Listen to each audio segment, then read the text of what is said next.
In today's video, I'm going to teach you how to split cells in tables in Google Docs. If you've ever been stuck trying to format your document just right, knowing how to modify tables easily and efficiently is a crucial skill. To get started, ensure you're logged into your Google account and have your document open in Google Docs.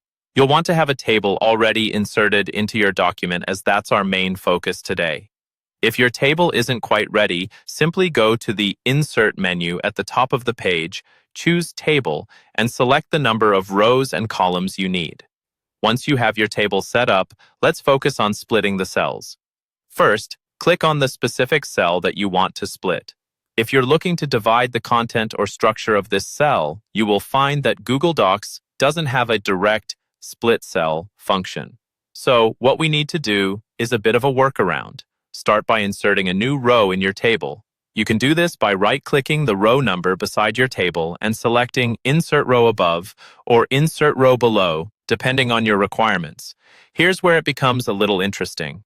Instead of splitting a cell directly, you'll create the appearance of split cells. Once you have your new row, merge the cells vertically this time. So if you wanted to split a cell vertically, you would merge all other cells around it but leave the one you wanted divided in its new row structure. This way, you create a layout that looks as though you have split the cells horizontally, even though what you've actually done is manipulated other cells around it. Now, using this approach requires consideration of your table's overall structure. Think about how many splits you need and plan where you want to visually align the breaks.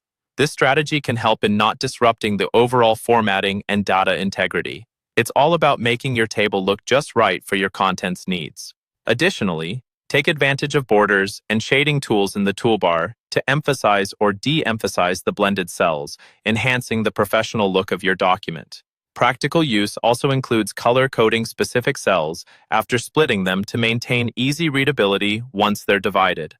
Once you're satisfied with your layout, review the document spacing and alignment to ensure everything lines up neatly throughout your text. And that's it. You've now learned a clever way to split cells in tables in Google Docs. With this workaround, your document can maintain a clean and organized presentation, even if the direct feature is unavailable. Thank you for joining us in this tutorial, and I hope you found it helpful. Enjoy your newly structured tables.